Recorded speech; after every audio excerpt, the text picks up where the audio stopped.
Pernahkah kamu merasa hidupmu terlalu jauh dari Tuhan? Pernahkah kamu tenggelam dalam gemerlap dunia, tapi hatimu terasa kosong tak berujung? Inilah kisah nyata seorang wanita yang selama 20 tahun hidup di dunia malam sebagai DJ papan atas.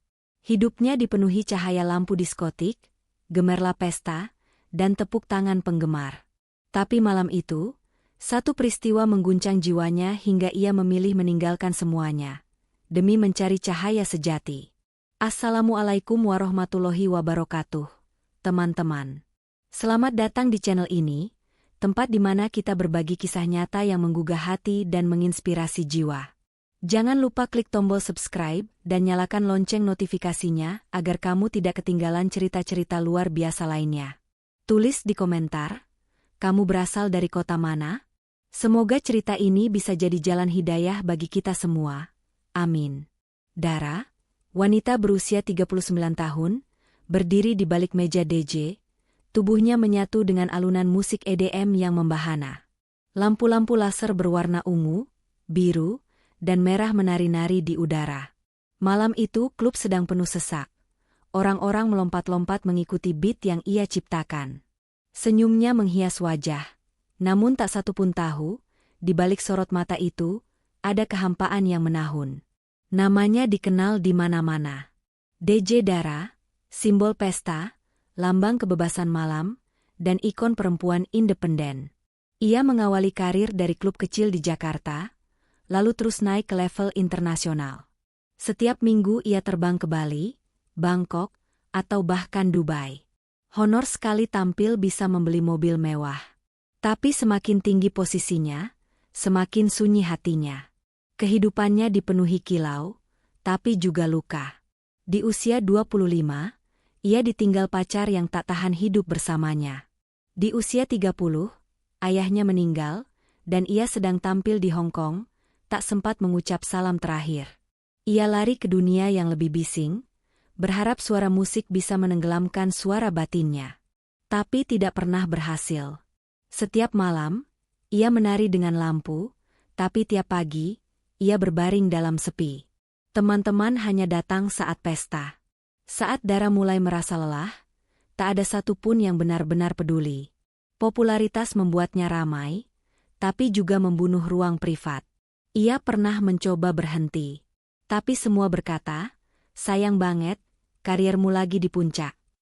Suatu malam di Bali, setelah tampil di acara private jet set, Dara kembali ke villa sendirian.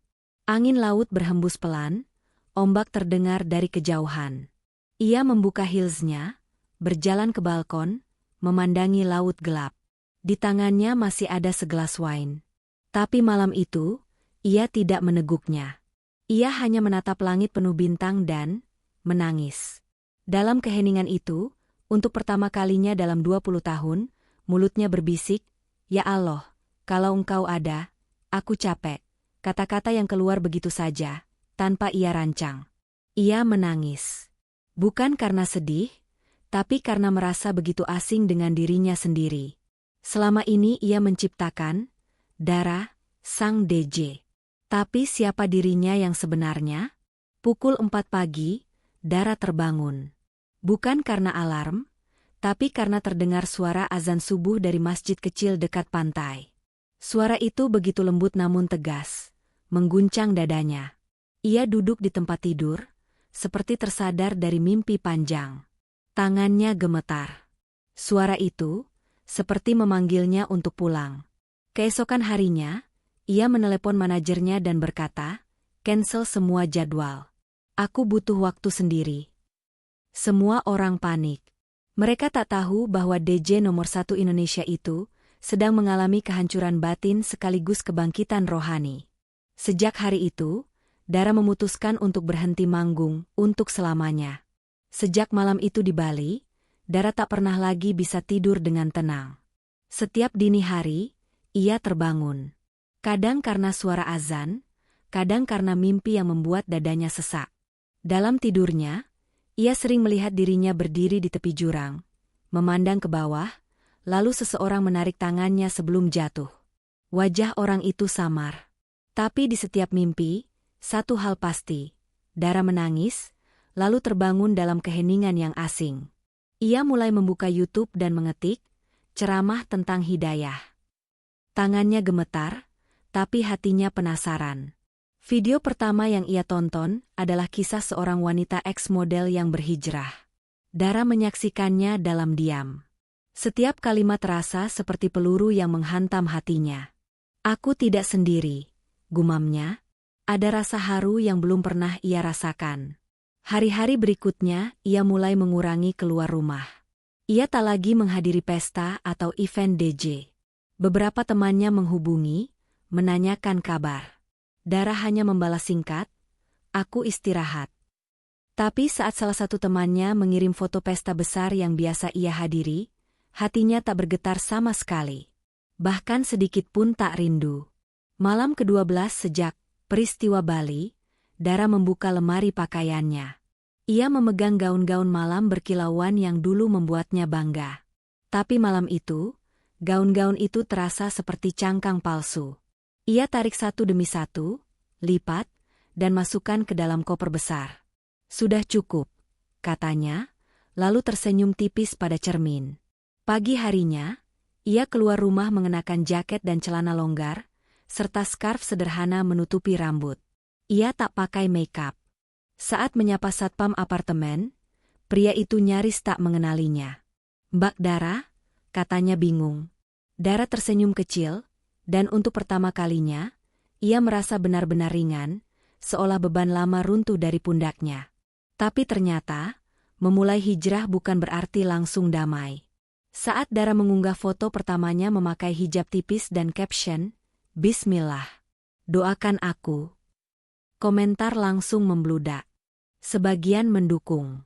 Tapi tak sedikit pula yang mencibir, hijrah kok selebih gitu gayanya. Pasti settingan buat cari perhatian. Hatinya ngilu. Teman-teman dekatnya mulai menjauh. "Nggak asik lagi sih lu, Dar," ujar salah satu DJ pria saat mereka kebetulan bertemu di kafe. Dara hanya tersenyum. Tapi setelah pertemuan itu, ia menangis di kamar mandi. Ternyata, lebih menyakitkan ditinggal saat berhijrah daripada saat sedang naik daun. Namun satu persatu, hal-hal indah mulai datang. Di masjid kecil dekat rumahnya, ia bertemu ibu-ibu majelis taklim yang ramah. Mereka mengajaknya duduk melingkar, membaca surah pendek, dan mendengarkan tausiah sederhana. Dara merasa seperti anak kecil yang baru belajar mengenal ayat cinta dari Tuhannya. Ia mulai menulis di blog, menceritakan perjalanannya. Tanpa disangka, banyak yang membaca. Bahkan seorang perempuan dari Malaysia menulis, "Kak Dara, saya mantan dancer. Cerita kakak bikin saya mulai pakai hijab." Air mata Dara kembali jatuh. Kini luka-lukanya berubah menjadi jalan bagi orang lain kembali pulang. Suatu malam, di tempat tidur, ia membuka Quran yang ia beli seminggu lalu. Membaca pelan-pelan meski terbata. Setiap huruf seolah menenangkan hatinya. "Ini, suara yang selama ini aku cari," bisiknya. Dan di sana, di antara huruf-huruf suci itu, Dara merasa pulang, untuk pertama kalinya dalam hidupnya.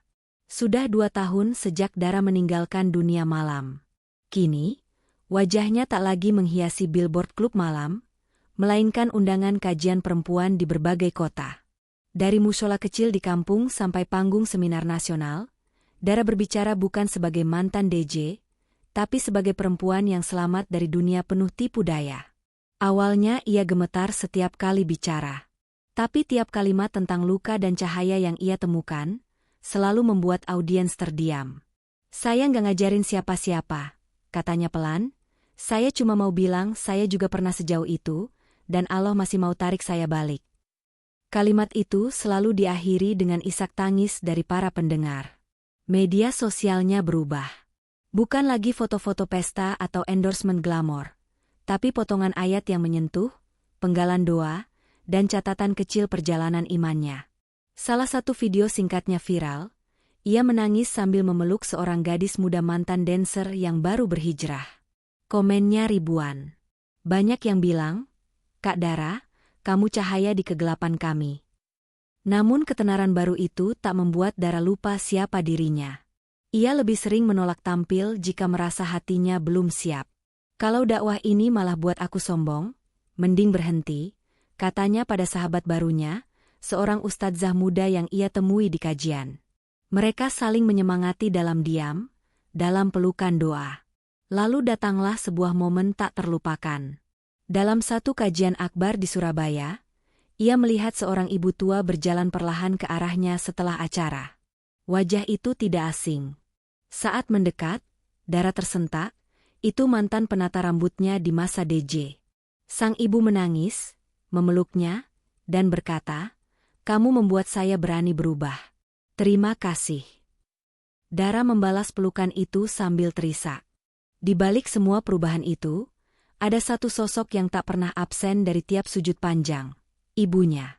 Dulu, saat Dara tenggelam dalam gemerlap dunia malam, ibunya hanya bisa menangis di balik pintu kamar, berdoa diam-diam.